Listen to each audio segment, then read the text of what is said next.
ko papayag na muling mabawi.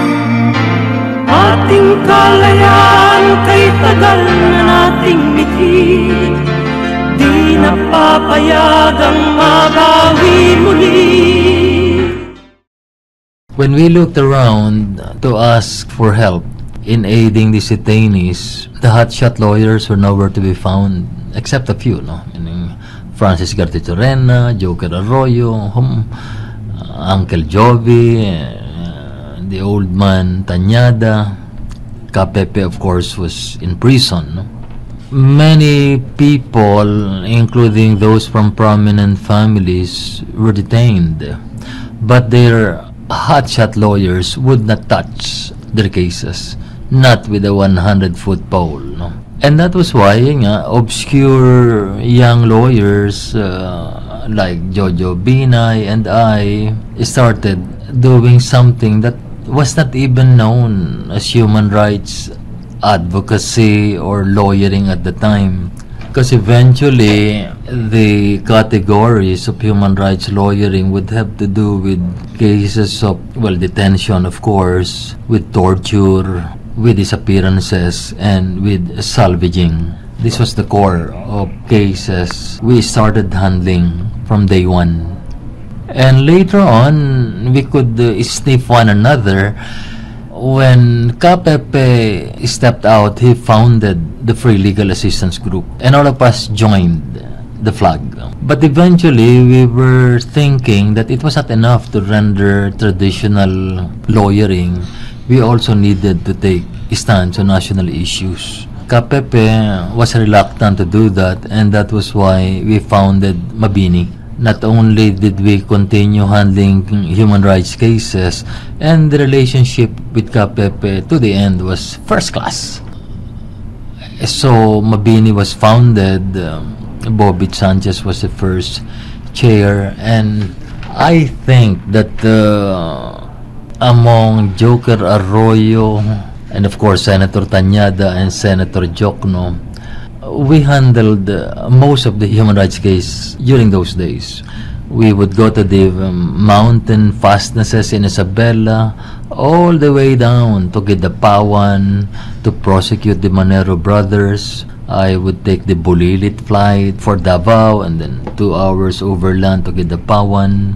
And this was something that we were doing virtually every day. It would mean that even on Christmas night, we would have to leave home because Doris Buffrey and company were given a pass, and so we would visit them.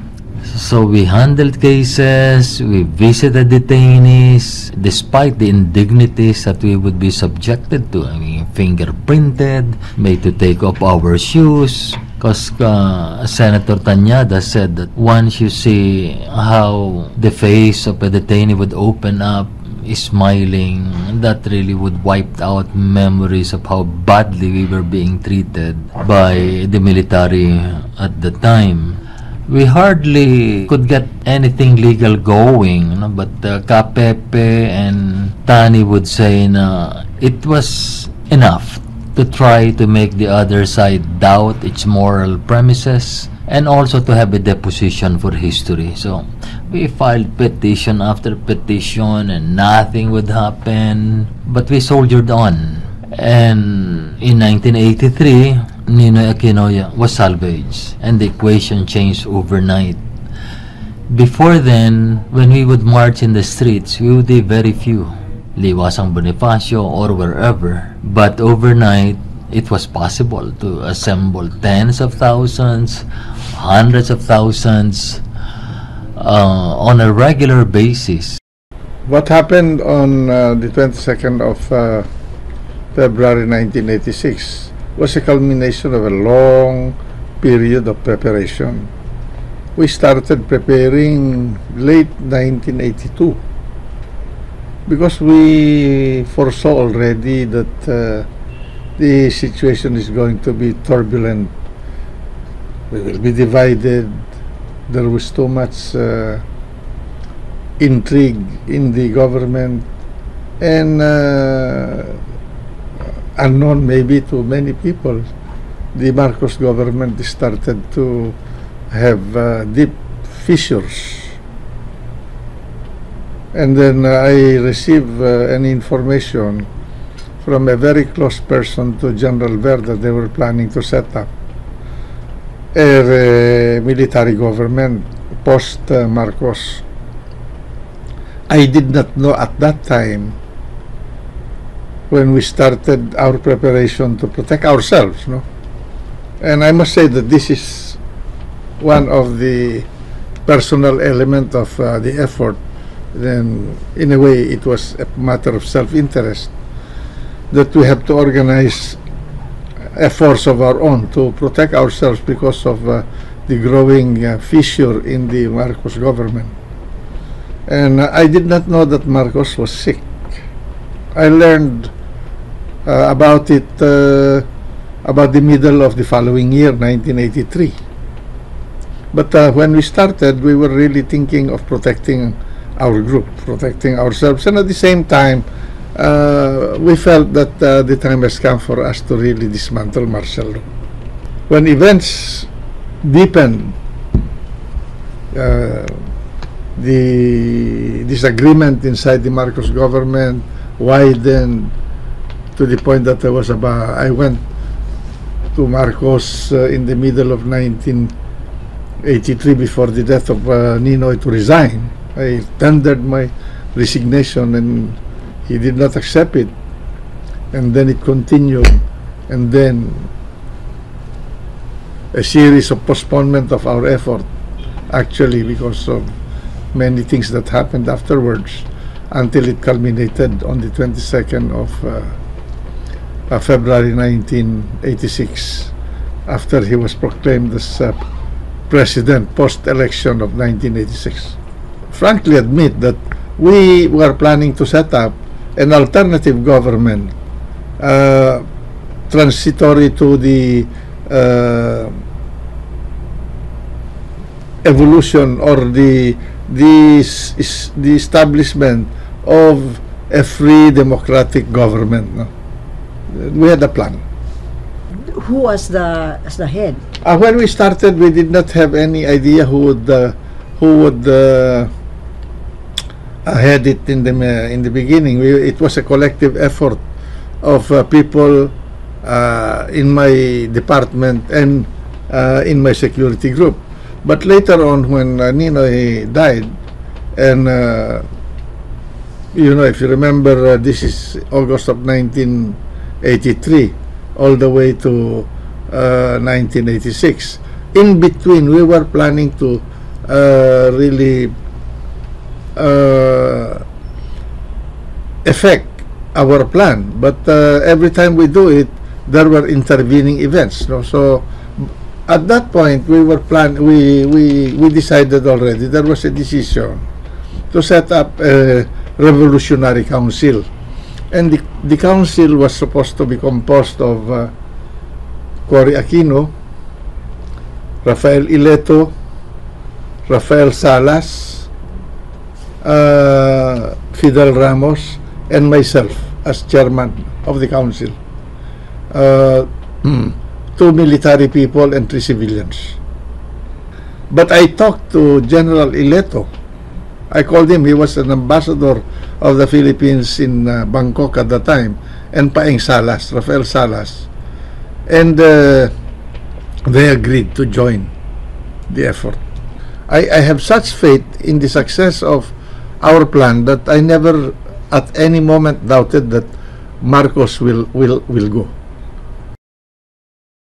When EDSA 1 itself broke out, when Enrile had announced that they were breaking away, we were actually in a pictorial because we had just done Eto Na Po Sila, which was our groundbreaking subversive show then. It was considered subversive then. We couldn't even get a permission to do it in any government venue. We were actually banned during that time that EDSA 1 happened.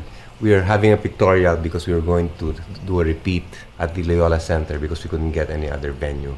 At that point, we packed up the pictorial and then I went home, and the next 3 days I hardly slept. I was partly in Radio Veritas because I lived in Fairview, and initially. Even if it was bombed, it was still working. So there was a call to surround it with people. So that was my project. I took it upon myself.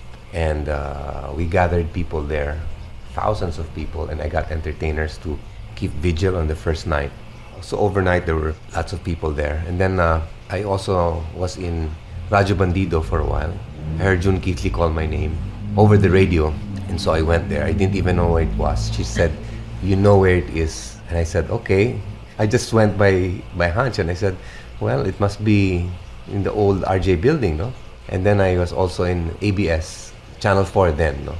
And I was also in EDSA. So my wife and I were like roving reporters. I had my beta movie, and I was just going all around the place, interviewing man on the street, getting crowd scenes, interviewing politicians that were in Channel 4, stuff like that.